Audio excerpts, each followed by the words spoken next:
Já vás vítám opět u mého dalšího vlogu, zase z auta. Já si myslím, že bych měla přejmenovat svůj YouTube channel na vlogískování z auta, že jo? Přesně tak. Že jo, je to tak. A dneska se vydáváme na svatbu. Vydáváme se do Znojma, kde jedna z mých kamarádek dneska vdává. Já ji budu líčit na svatbu i s maminkou, vyjeli jsme už v 6 hodin ráno. Momentálně jsme u Jihlavy. Do těchto končin já jsem se teda ještě pořádně nepodívala, tak jsem zvědavá, jaký to v tom Znojmě bude. Nejprve ale půjdu nalíčit, takže vám nevěstu ukážu, pokusím se ukázat, pokud ti to teda nebude vadit, ale já si myslím, že nebude. Takže nevěstu vám ukážu, no pak si tam dáme obídek, pak se půjdeme ubytovat, protože Pavlik nám udělal rezervaci v nějakém novém sklípku, že jo? Ty jsi říkal, že je otevřený teďkon čerstvě. Asi 2 měsíce. 2 měsíce, tak jsme neskutečně zvědaví a těšíme se, že si dáme dneska nějaký dobrý vínečko, takže zůstáváme přes noc. Nevíme vůbec vlastně kam se podívat, takže to ještě budeme muset googlit po svatbě, zjistit si vlastně na co se máme těšit nebo na co se máme jít podívat, ale hlavně se těšíme na to víno. Přesně tak. Zítra je sobotka, nic nemusíme a ještě nevíme vlastně, jestli se budeme vracet zítra, a nebo jestli si seženeme někde ještě nějaký ubytko a vrátíme se až v neděli. Uvidíme. Necháme to na osudu. Nevěsta to má zlatozelený a tohle je prostě nádherný místo. Koukněte ten krok.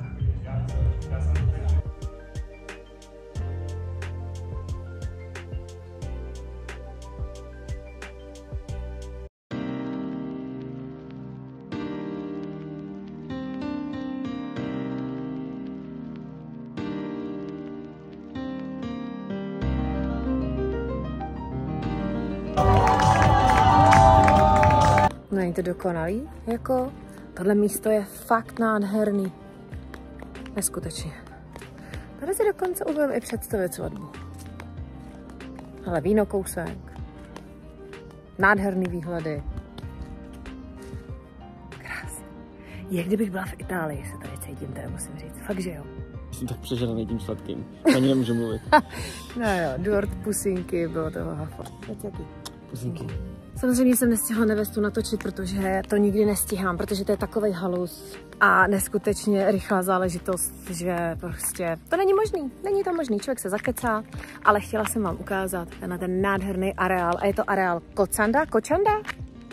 Tady nahoru, lásko. Je úplně úžasný.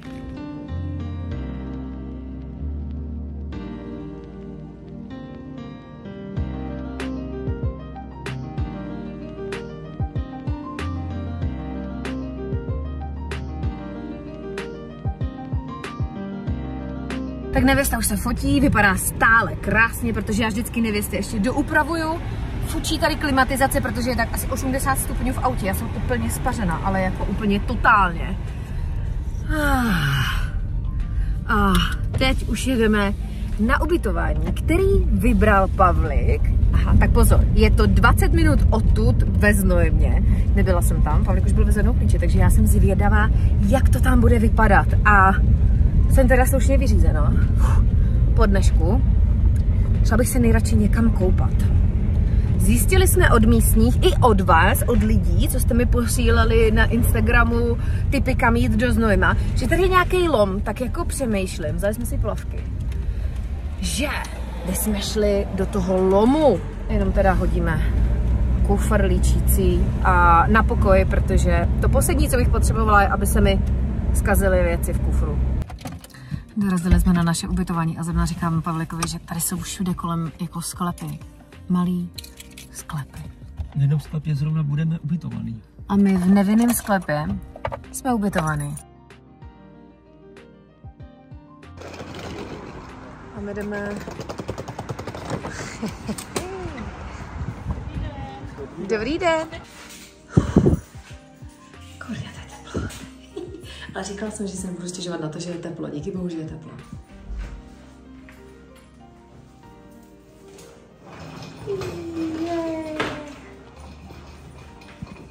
Krásný. Čistý. Co více třeba? A koupelna? Vždycky se pozná ubytování podle koupelny. Krásný sprchen, záchod. Geniální, úžasný. Jak se pozná, že je člověk na Moravě? Normální lidi mají třeba kosmetiku, kytky. Tady prostě sklenka vína a sklenka vody. Takže nakonec vyhrála koupačka, protože je takový vedro. Se to prostě nedá. Takže jsme jeli do zdejšího lomu. Dáme si tak hoďku a půl. A pak půjdeme do sklípku, protože jsem se paní ptala a říkala, že sklípky mají pohotovost a že mají otevřenou. No. Very nice. Jdem do toho.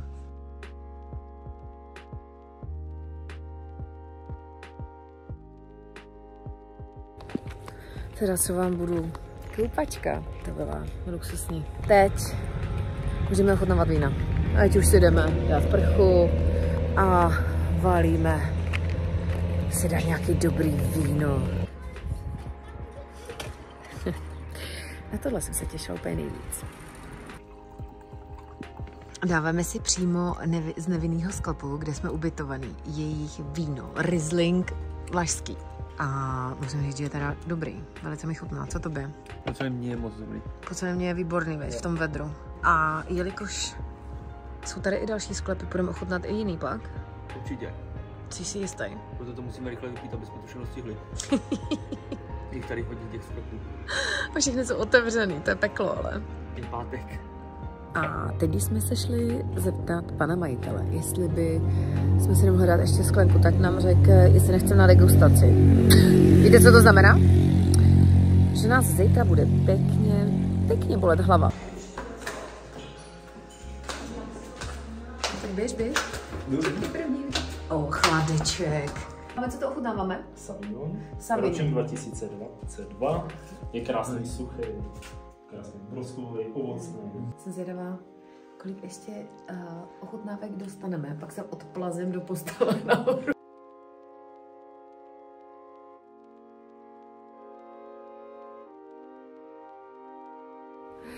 Takže umíte si to asi představit, jak to včera dopadlo. Byli jsme se teda šíleně a už jdeme na snídani tady do vedlejšího vinařství. Tady ty lidi se tak znají a jsou tak neskutečně milí. Hele, připravili mi bezlepkovou, bezlaktózovou snídani. Paní neskutečná, říkali jsme, že jsme se zastřelili a už nám jde pro vybrošťovák, vitamíny a tak, jako ježiš, a oni to, tak jsme na Moravě, no, tady to prostě znají, že to ty lidi jako přeženou. Ale to bylo to ochutnávání prostě. Ochutnat tolik vín, a zapít to jako prosekem, no hele, začátečnická chyba, ale to vy jste u mě už párkrát slyšeli. Takže já vám ukážu snídaní a jdeme papat. Bezlepku, vajce, šunty, sýry. Je to krásný a jdeme si sednout ven. Vínečky, vajce, kafe. Vyprošťovák. Včera víno, dneska vyprošťovák, to jsem to teda posunula. Jelikož Morava je Morava a odsaď se nám prostě nechce v sobotu, Míra Šefik od vedle nám zařídil normálně ubytování i hned vedle, protože tady se fakt všichni znají a všichni si pomáhají. Teď máme ubytování tady vedle, takže zůstáváme až do neděle. Takže to nás zabije. Jo, to nás zabije. Koupelna. A tady apartmánek s kuchyňkou, posezením a mrtvý Pavlík. Tak co, lásko, kam teď jdem? Jdeme poplat. A pak? Tak půjdeme rovně ještě. Takže panáček by si dal na spravení slivovičku, jenomže to nám normálně nabízela paní na snídani, jenomže Pavlek se spakoval. Ne. Jasně, že jo. Ty jsi tam už nebyl, ona říkala, že čím se člověk zkazí, tím by se měl napravit. Ty jsi odešel, protože jsi nevěděl, jestli zomřeš. A teď se jdeme podívat k vodě, vzali jsme si plavky. Je tady prej nějaká řeka, kde se osvěžíme, plavečky sebou máme. Južko, a potom jdeme do kláštera. Nějaká řeka, tady teče Die. To je velká řeka. Tak teď jsem se ukázala jako totální blondýna. Velice se omlouvám. Teče tady Die, což je řeka všech řek. To bych nebyl debil, aby to stejný Dunaj náhodou. Takže se podívám. Takže dobrý. Víte, co je výhoda? Když jste v páru a oba dva jste blondýny. To prostě máte omluvu úplně, ale úplně na všechno. Takže teď googlíme, jestli tady je Dunaj anebo Die. A? Takže máme pravdu. Takže jsem se vlastně smátnul sám sebe. Půjdeme se podívat na klášter, pak jsem dostala tip na nějaký dobrý obídek a odpoledne už bychom mohli snad vzít auto a podívat se i dál.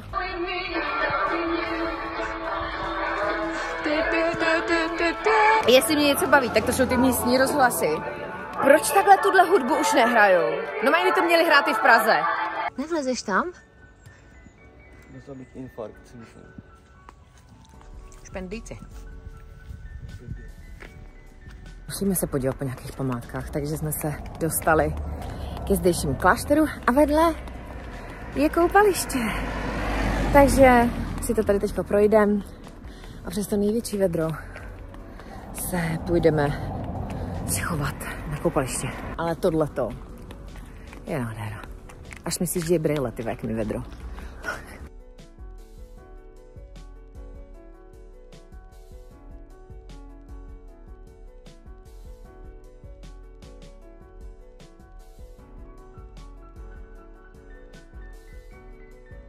Jedno se musí nechat, že tady mají fakt hezký koupaliště, který je za mnou. Už jsme ho okoštovali a za chvíli si dáme nějaký dobrý papáníčko. A tak. Ano, a opět tady máme prndání starého důchodce Pavlika. Teda musím vám říct jednu věc. Prndáš ty, tak prndám já, no. Co?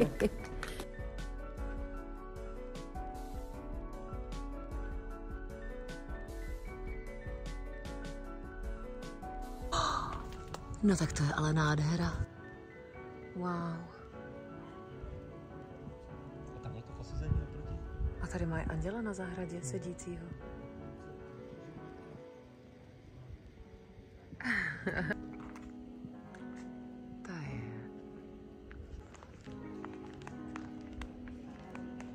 Tady je enotéka.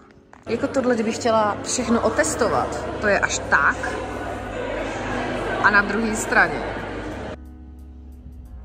chrám svatého Mikuláše. Tam je to vevnitř taky moc krásný a chládeček. Teda tady ty panoramata, to je taková pecka. Ještě jsme se zastavili koupit čokoládu, protože teď se jdeme na večeřet. Holky z kavárny nám doporučily jedno super místečko, takže si budeme dát nějaký stejčíček s domácíma hranolkama.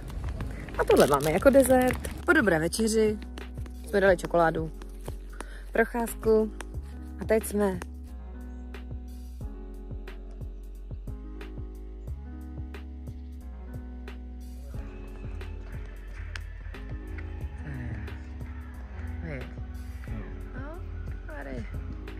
jeden sklípek za druhým. Poprvé v životě koštuju slamový víno, který je extrémně sladký. Jsme zjišťovali, že to má, kolik to říkal pan?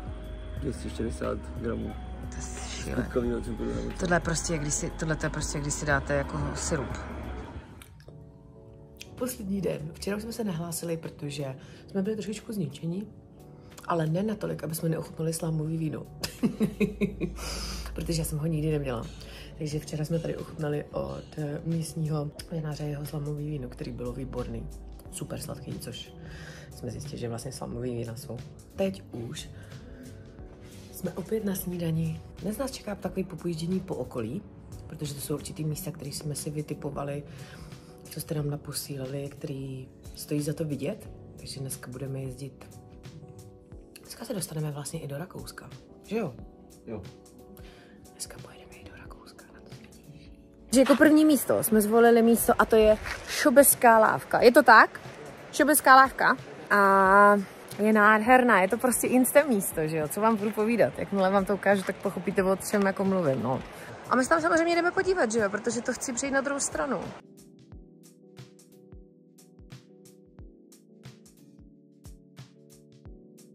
Jsme v Šatově.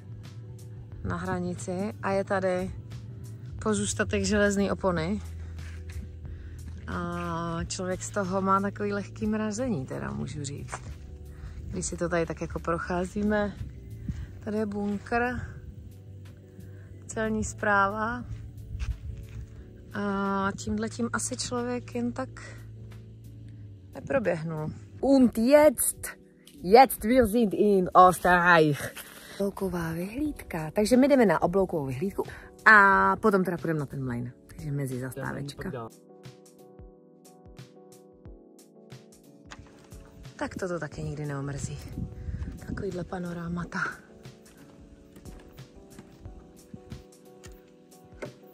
Teď už jsme se dostali na Windmühle. Tohle slovo se velice líbí Pavlikovi a myslím si, že si ho bude pamatovat. A je to větrný mlýn, který je opravdu nádherný. A teď si to projdeme.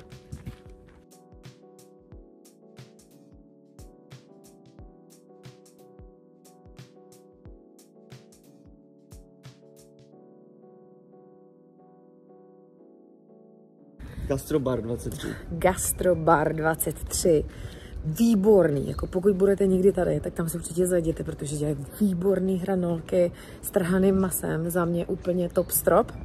Pavlik si dal burger, protože to je burgerárna, že jo. No a pak sedneme do auta a valíme směr Praha. Valíme domů, je neděle, 2,5 hodinky pojedeme. Toto byl vlog ze Znojma, doufám, že jsem vás navnadila na to, že se pojedete podívat do Znojma. Měli byste, vy, co milujete víno, ale co milujete i třeba cyklistiku, nebo co milujete prostě dobrý jídlo, krásný výhledy. Hele, je tady prostě všechno. No a nám se akorát hezky zatáhlo, vypadá to, že bude bouřka, což znamená jediný, já se s váma loučím a budu se, nejenom já, ale i Pavlik už tady plácá ručičkama. My se s váma loučíme, budeme se na vás těšit zase u dalšího videa. Mějte se krásně a pa!